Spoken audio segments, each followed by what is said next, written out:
Jim White, Simon Jordan, Adam Smith. We are live on talkSPORT. We're with you courtesy of Selco. It's where the trade goes. What we are doing at the moment is talking about a quite amazing bill of boxing that has been announced for Riyadh, Saudi Arabia on February the 22nd.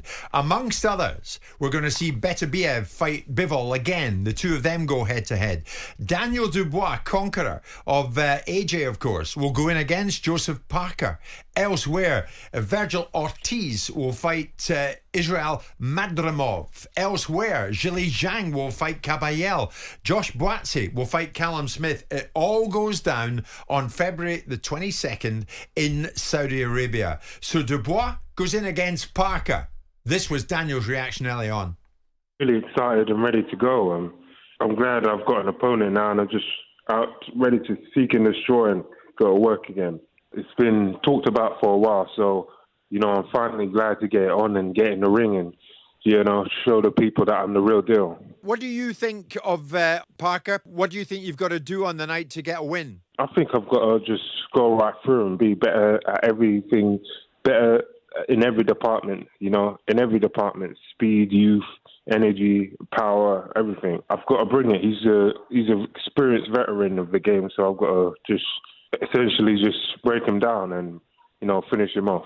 Daniel, are you disappointed you're not getting in against Joshua again? To me, as a fighter, I would have liked to get it on or what and get a final conclusion to that, but I'm just really happy to be out again and defend this belt, and I'm sure that might happen down the line. Who knows? So, yeah, I'm just ready to go. How's your work going in the gym? Are you as motivated as ever?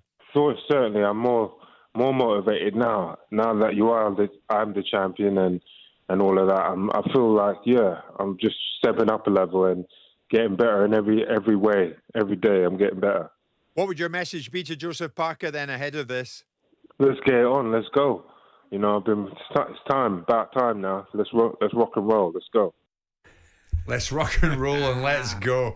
I've really grown to like Daniel Dubois. I mean, he's terrific. He cannot wait to come on the show and tell us about how he feels about the next task that faces him.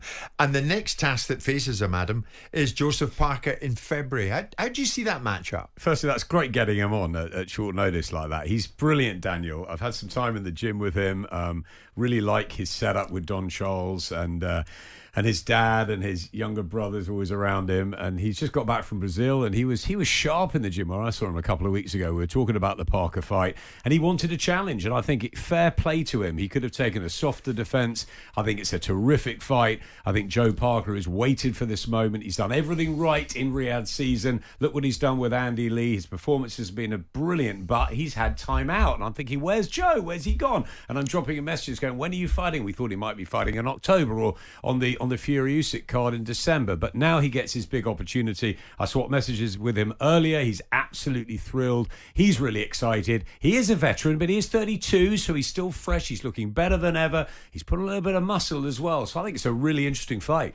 I think it's really, Simon, there is a fight that the boxing purists will love. Both of them can fight, of course.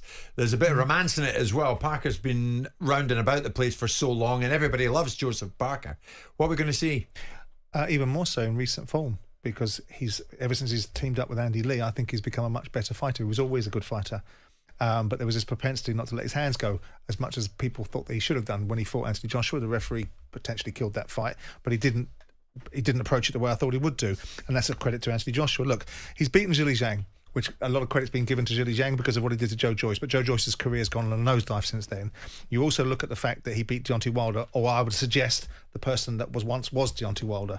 So we'll see what Joseph Parker really is like. I think there's a possibility this is Daniel Dubois' time now. I think he's now there. I think all the adversities he's had to overcome, the questioning of his heart, the challenges that he's had, getting off the floor against Kevin Lerena, or whatever else he's had to do to be able to win fights, injuries that he's incurred as a result of it, questioning his mentality in terms of his ability to stick through things. He did to Anthony Joshua, which most people said he couldn't. And so I now think he's in a different space than the fighter before he fought, even a gut fight against Hrgovic. The Hrgovic and the Joshua results put him at elite level, not just because he's a champion, but because he's there now. And I think that's going to be a big challenge for Joseph Parker. I think there was a huge relief when he beat Hrgovic. You could see it in the ring in Saudi, and then he was ruthless and relentless against Joshua. He believed he'd win. He executed his plan perfectly. And I think Simon's right. This is his time. He's 27, and I cannot wait to see what happens to Daniel Dubois in the next 2, 3, 4 years. But this is not an easy defence. This is a tough one. Joe, okay, maybe not the biggest puncher, but he's wise, he's wily, he's crafty. Him and Andy Lee have got a fantastic bond. It's a fight I love. And on a bill, Jim, I absolutely love. Oh, absolutely. As I say, Beterbiev fighting Bivol again. Daniel goes in against Parker. Elsewhere, I mean, the big fights go on and on. Zhang will take on Caballel. Callum Smith takes on Boazzi. There's an interesting message there from one of the listeners. Feel sorry for Joe Joyce. Joe Joyce beat Parker and Dubois. Yep, fair point. And then he lost to Chisora. You know, these things, swings and roundabouts, right? Yeah. You've just got to take your opportunities when you've got them. And look at these. Shakur Stevenson, Floyd Schofield, battle of the unbeatens. You've got Hamza Shiraz trying to win a world title, which I think he will against Carlos Adames. One of my favourite fighters, Virgil Ortiz Jr., undefeated. What a puncher in with Israel Madrimov. As you said, Zhang Caballel. Simon and I were saying that's an absolute sleeper on this bill. It's brilliant. And Boazzi and Callum Smith for some British interest. Callum back at the weekend. Yeah. Let's get it on. Let's get it on. On AM, on DAB, via the talkSPORT app and on your smart speaker. talkSPORT.